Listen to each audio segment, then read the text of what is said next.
Olá galera, bem-vindos a mais um vídeo aqui do meu canal. Sou o professor Alan, estarei apresentando para vocês mais um vídeo, né, referente ao curso Python com Jupyter Notebook. Nesse vídeo aqui nós vamos falar sobre o gráfico de linha, né, que vai ser mais uma funcionalidade aí, né, que nós vamos ter na biblioteca Matplotlib, né, onde nós estamos agora no capítulo 23, utilizando, né, essa biblioteca para estar fazendo a visualização de dados. Né.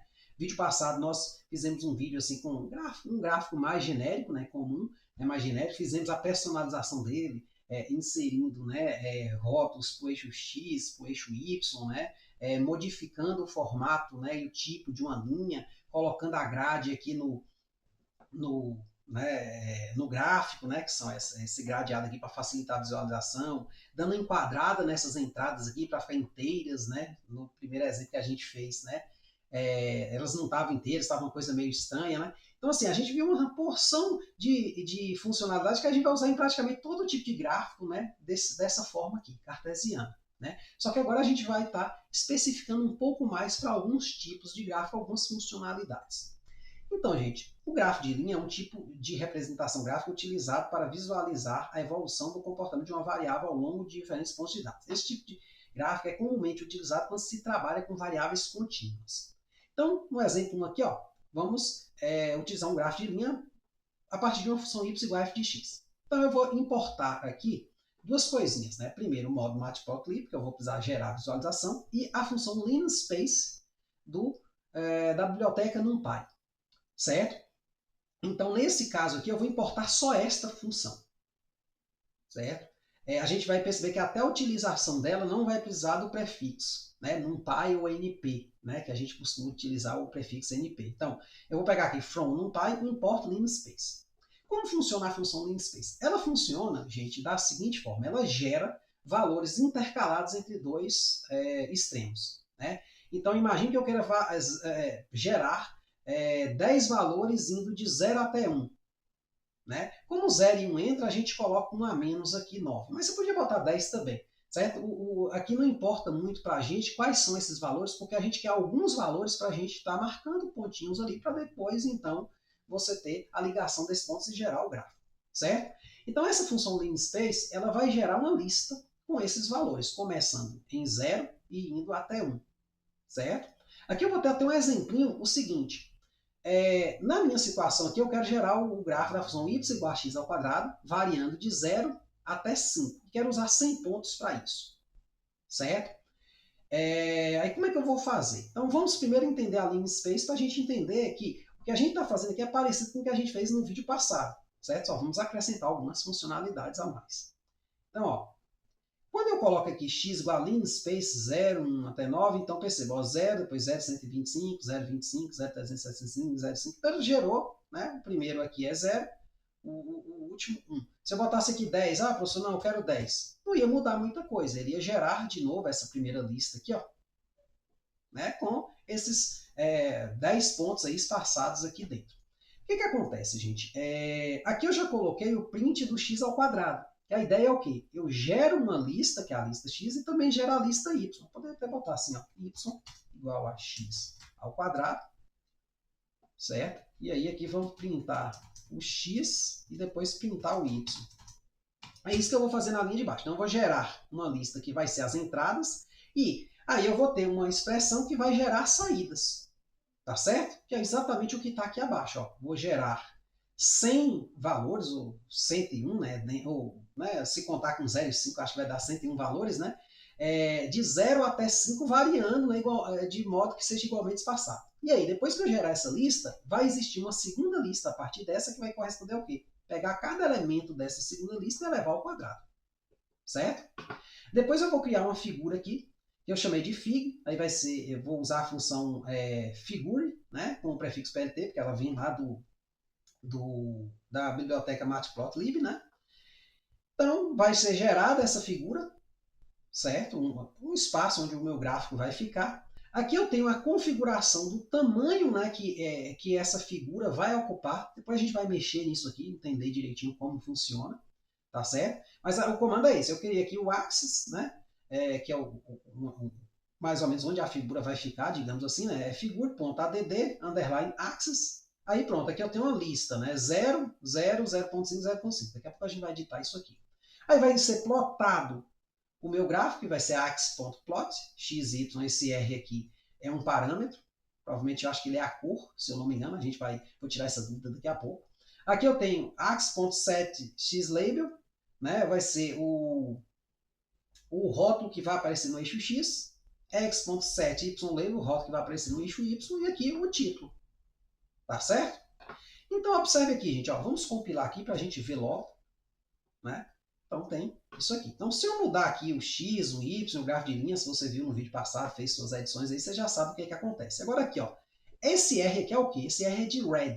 Eu poderia botar red aqui, mas eu poderia botar também B de blue. Se B for blue, pode ser que B seja black. Então aí tome só um pouco de cuidado, porque eu acho que o black eu acho que é K. É isso. Né? Você pode abreviar a letra por uma cor só, pode botar ele explicitamente. Ó, como estava red, botar red que fica mais fácil. Né? E aí vem uma coisa interessante, que esses parâmetros aqui. Por exemplo, se eu botar um aqui, ó, no lugar desse 0,5, o que acontece? Ó, meu gráfico ficou mais largo. Então esse primeiro 1 aqui, ele ajusta a largura. Se eu botar aqui, ó, 1 também, ele ficou mais quadradão, né? Então ele fica maior. Então se eu quiser ajustar, para quiser um gráfico pequeno, não quiser uma visualização muito grande, eu posso até diminuir isso aqui para 0,303, por exemplo. Aí, ficou um gráficozinho pequeno. Então vai brincando com essas coisas, vai editando aqui, vai vendo o que acontece. Esse namespace aqui você não vai ver tanta mudança, a menos que você bote muito poucos pontos aqui para a sua parábola ficar meio retona, né? Tipo, se eu botasse aqui só 5 pontos. Aí, ó. É a mesma ideia do vídeo passado, é uma poligonal. Só que como você tem muitos pontos, essas poligonais ficam tão pequenas que você acha que a curva é suave. Lembrando que um gráfico é mais uma visualização para nós. Ó. Observe que aqui ela já está mais retificada, por quê? Porque eu estou considerando só 5 pontos. Ó. Aí como eu considerei inicialmente 100, aí ela fica mais suavizada. Vou voltar aqui ao tamanho normal. Certo? Pronto, temos aqui. Um outro exemplo é múltiplos gráficos em uma mesma região. Então, da mesma forma, vou importar as duas. Agora eu quero dois gráficos. Eu quero de y1, que eu chamei a variável y1 x ao quadrado, vai ser um primeiro gráfico, e y2 vai ser um segundo gráfico, 2x, tudo em função da mesma entrada. Certo? Porque vocês estão no mesmo plano, eles têm a mesma entrada. Pode não ter a mesma saída, mas a entrada tem que ser a mesma. Aí a mesma coisa, ó, plt.figure, repete. Aqui é o tamanho, né, da região que eu vou estar colocando. Aqui é a plotagem do primeiro gráfico. Aqui é a plotagem do segundo. E aqui tem uma coisa interessante. Né? É o padrão TEC de digitação. Que é o seguinte. Ó, observe aqui. Não cheguei a fazer. Mas vocês vão entender. Eu vou botar aqui e depois eu vou tirar o padrão TEC para você entender o que é que você ganha com isso. Então aqui eu tenho x, y1 vai ter um plot. Aqui eu vou botar blue, né? Que é azul. Melhor para nós, né? R de red. Pronto. Então, o gráfico da função x ao quadrado, né, vai estar na cor azul e da 2x vai estar na cor vermelha. Aqui tem o grid, que é a grade, a gente já viu isso aí. Aqui é o mesmo código passado, né? Axis.set, xlabel, x, tal, função derivada, né? São dois gráficos, né? Quem estudou cálculo 1 é a função x ao quadrado, a derivada é o quê? 2x, né? Mas não precisa entender, né? Se não souber cálculo, não tem problema não. Aqui vai ter as legendas, que é para você explicar cada função, né? Tem lá no gráfico, tem uma legendazinha ali. Às vezes você pode explicar isso no texto, mas às vezes só tem um gráfico, né? E aqui o show para mostrar. Então, ó, quando eu compilar aqui, gente, nós temos as duas funções. Observe uma coisa interessante nesta parte aqui, ó. O x ficou x ao quadrado assim, não é, professor? Normalmente, quando você faz, você coloca só isso aqui, ó. Então esse aqui saiu num formato padrãozão, computação, pô, mas você quer colocar isso no trabalho, então seria bom botar o x ao quadrado. Aí existe um print especial, eu acabei descobrindo esse print especial, gente, tem poucos dias. Você bota um R aqui dentro, e aí dentro da expressão matemática, como eu já falei disso lá no capítulo 3, você bota o cifrão, aí você escreve aqui dentro um TEC. Certo? O mesmo que eu uso no Jupyter, né, para estar fazendo algumas partes matemáticas, né, eu boto, só que eu boto um Rzinho aqui fora, ó. Essa é a sacada. Esse R aqui fora entende que o que está aqui dentro está em linguagem TEC.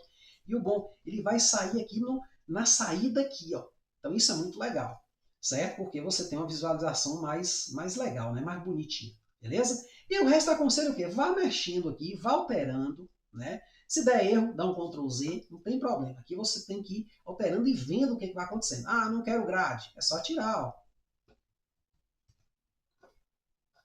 né? Ah, eu quero ajustar a grade para ter uma outra espessura. Vai lá no GPT e pergunta. É muito código, eu não vou decorar todos eles, né? Eu mesmo, o que eu faço? Eu leio o material, sei que tem um tipo de gráfico aqui, então quando eu estou com uma situação prática que eu preciso utilizar, eu volto aqui no meu material e consulto. Nada de tentar guardar tudo da sua mente. Hoje em dia, é impossível, né, fazer isso. Então você tem aqui, né, essa praticidade de você botar mais de um gráfico, né, numa mesma reunião. Então você pode comparar fenômenos. Aqui é a função, ó, e aqui é a derivada. Você que é estudante aí, já estudou cálculo 1, sabe o que isso aqui significa. Quem não estudou, for fazer um curso de exatos, aí com certeza vai ver a disciplina de cálculo 1, vai entender o que é uma derivada, né, e vai ver que a derivada dessa aqui é muito facinha de calcular, né, da função x ao quadrado é 2x. Gráficos e subgráficos de linhas. Olha só, eu vou compilar logo aqui para a gente entender, né? Então aqui eu tenho, por exemplo, a derivada, é o mesmo caso, eu até peguei as mesmas funções passadas, né? E aqui a própria função. Só que aqui eu dou um destaque maior para a função e a derivada eu boto enquadradazinha no cantinho. Eu posso fazer isso também. É muito interessante, gente. Esses prompts que eu coloquei aqui são prompts que eu já utilizei em algum momento e alguns, claro, nunca utilizei, porém, eu já, né, na minha pesquisazinha para fazer esse material aqui, vi, eu falei, pô, é muito interessante. Esse tipo de gráfico aqui mesmo, eu já utilizei algumas vezes, né? Mas eu falei, pô, tem que estar lá com certeza, né? Porque eu acho que é muito interessante. Então, aí, ó, da mesma forma, eu importo a função namespace, importei o módulo, né, a biblioteca, né, no caso matplotlib. Tem aqui a função PLT figura. Basicamente, aqui mudou o seguinte, nessa parte, ó, o axis 1 vai ser o quê? A figura maior, tá certo? 0011, ela tem um tamanho maior que a figura principal, e a outra vai ficar enquadrada dentro dela. E aqui é a posição que ela vai aparecer. Se você alterar esse 00 aqui, gente, nessa figura, talvez você não entenda o que acontece com ela. Por quê? Porque ela só aparece na mesma região. Agora, quando você tem duas figuras, isso faz sentido.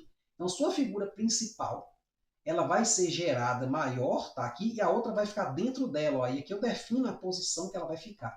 Né? Então, por exemplo, se eu botar aqui 02 e compilar, ó, ela já correu um pouquinho mais para cá.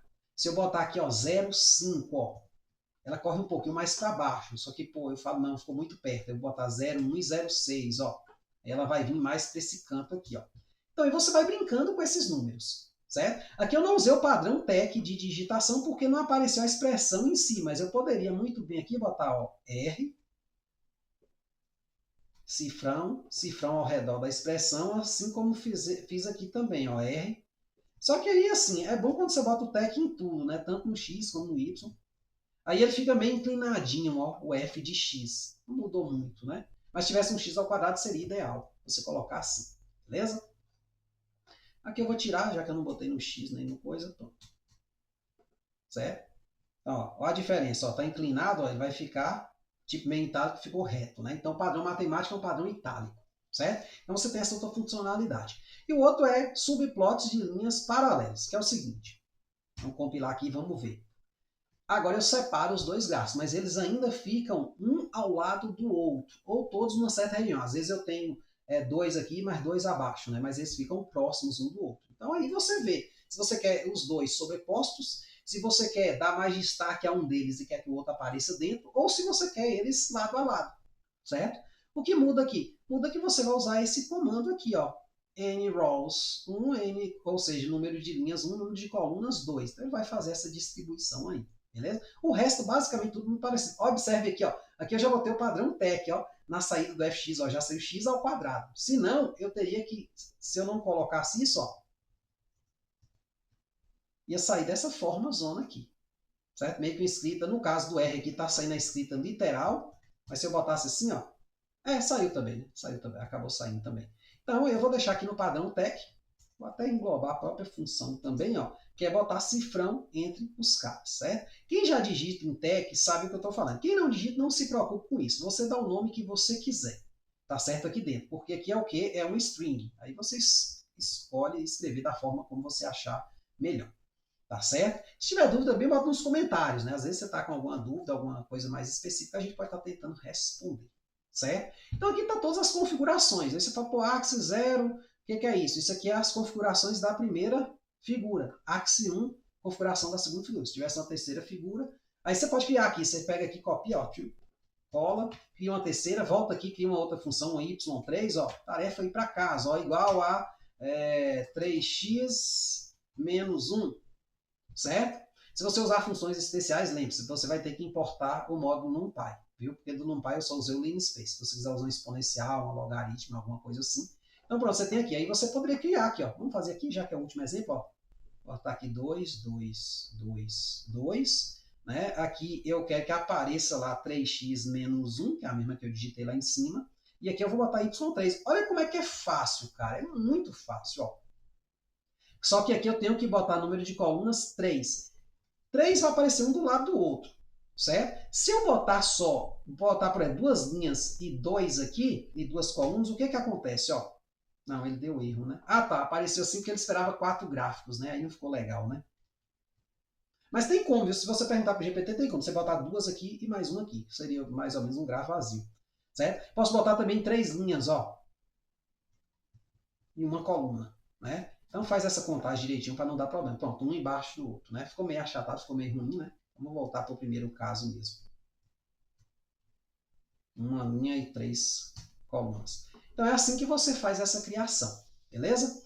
Então aí eu vou tirar isso daqui, porque quando eu for mexer no material, né, ou vocês forem ver, eu vou estar postando o que já estava lá como padrão, certo? Que é esse aqui, com 2 gráficos. Mas aí cria o terceiro. Se você está vendo o vídeo, cria o terceiro. Quarto, crie outros exemplos, né? Bote vários gráficos aqui, trabalhe, entenda bem como funciona cada coisa aqui. Entenda, pô, eu quero mudar esse Y aqui de lugar. Onde é que eu tenho que mudar aqui? Ah, deve ser aqui, que é o primeiro gráfico. Então entenda bem, porque o mais importante talvez do que criar este código, que é saber editá-lo. Porque criar você vai criar só uma vez. E editar você vai ficar fazendo isso sempre que você precisar usar esse formato, né, esse tipo de gráfico. Beleza? Então é isso aí. Espero ter entendido. Espero que tenham gostado, gente. Muito obrigado. Até a próxima.